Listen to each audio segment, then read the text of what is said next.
Le petit matin Sud Radio, 5h-7h, Benjamin Glaise. Il est bientôt 6h40 sur Sud Radio. La vie en vrai, le cancer du sein est de loin le cancer le plus fréquent chez les femmes. Aujourd'hui, on estime qu'une femme sur 8 sera concernée au cours de sa vie. Les chances de guérison sont importantes, mais pour cela, il faut se faire dépister. Et dans l'Hérault, eh bien, une mammobile sillonne les routes du département pour aller au-devant des femmes qui sont parfois éloignées de tout suivi médical. Bonjour Joseph Poujol.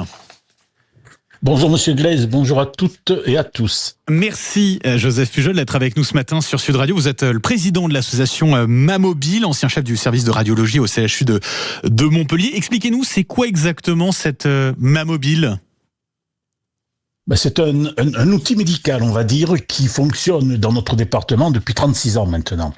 Ce n'est pas une nouveauté, c'est un système d'aller vers qui a été copié-collé, des systèmes qui fonctionnent encore dans l'Europe du Nord, plus précisément en Suède, et qui s'est progressivement étendu vers l'Europe plus au sud.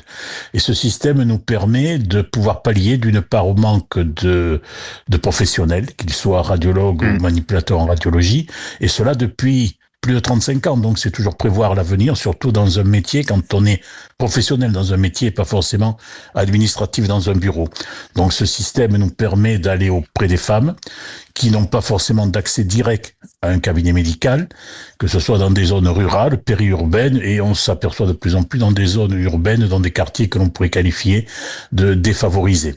Au jour d'aujourd'hui, nous avons une activité qui fonctionne relativement bien. Je vous donne un chiffre, puisque les éléments chiffrés ne sont pas donnés au jour le jour, mais en 2024, nous avons fait plus de 14 613 femmes exactement dépistées sur l'Hérault et quelques incursions que nous avons fait dans les départements voisins.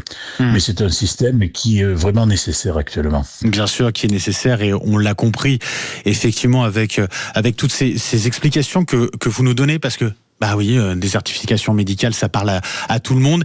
Et alors c'est pas nouveau, mais effectivement c'est, on va le dire, c'est de pire en pire. Ça veut dire que c'est, en gros, là c'est un bus que vous avez avec tout le matériel à bord pour faire des mammographies.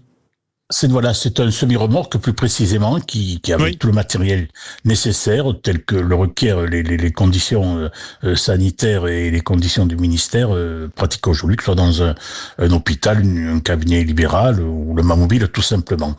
Et d'ailleurs nous devons rester exemplaires puisque nous l'avons toujours été, y compris dès le départ de cette mise en place du système. En étant un universitaire et un hospitalier, nous ne pouvions pas déroger à la règle de ce type de fonctionnement optimum. Aujourd'hui, il faut quand même se rendre compte du problème. Là, nous discutons, nous échangeons, mais il faut que vos auditeurs sachent que aujourd'hui, tous les jours, il n'y a pas de férié.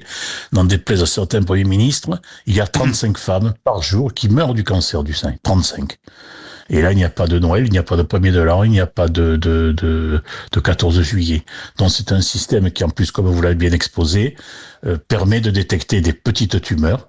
Et quand on voit aujourd'hui que le cancer du sein fait partie de ces vraiment rares cancers qui peuvent être guérissables à plus de 90% à 5 ans lorsqu'ils sont détectés à un petit stade. Nous sommes tous mortels, mais enfin, il est quand même regrettable de décéder d'un cancer du sein quand on peut être traité et attendre malheureusement ou heureusement de décéder d'une autre pathologie ou tout simplement de vieillesse dans un délai beaucoup plus long.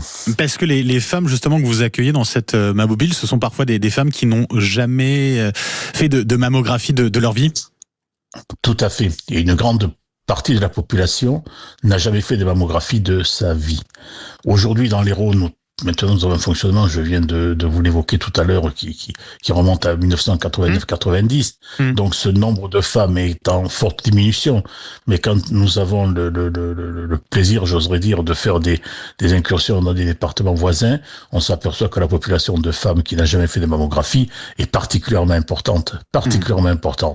Et on prend en charge des femmes de 50 à 74 ans.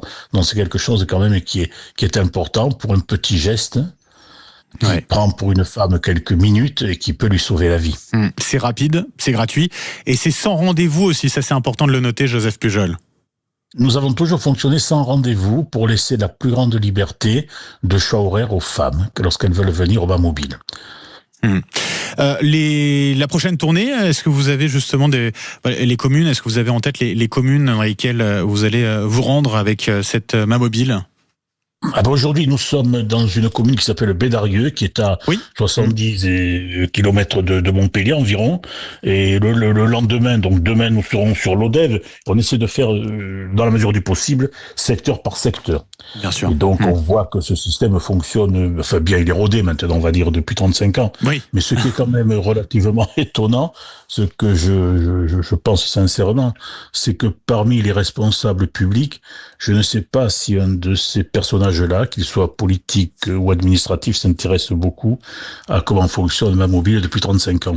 Ah, un peu délaissé, quoi, voilà. À ce niveau-là. Oh, je dis pas délaissé, ça fonctionne, voilà. Puis, dans la mesure où ça fonctionne, faudrait mettre ça en place ailleurs, quoi. Bon, on essaie de le mettre en place ailleurs. Bah oui. Voilà. Effectivement, voilà, merci beaucoup. Et puis alors, on va le dire aussi, hein, le dépistage, faut que ça soit un réflexe vraiment à partir de 50 ans, quoi. Tout à fait. Là, c'est le rôle aussi des médecins traitants et du reste du corps de santé, que ce soit les sages-femmes, que ce soit les infirmiers. C'est tout un corps professionnel qui peut inciter, là aussi, y compris les élus dans chaque commune, hein, ce qu'ils font d'ailleurs de manière assez efficace chez nous. Merci beaucoup à Joseph Pujol d'avoir été avec nous ce matin sur Sud Radio. Vous êtes le président de l'association Ma Mobile et ancien chef de service de radiologie au CHU de Montpellier. Merci beaucoup et bonne journée à vous.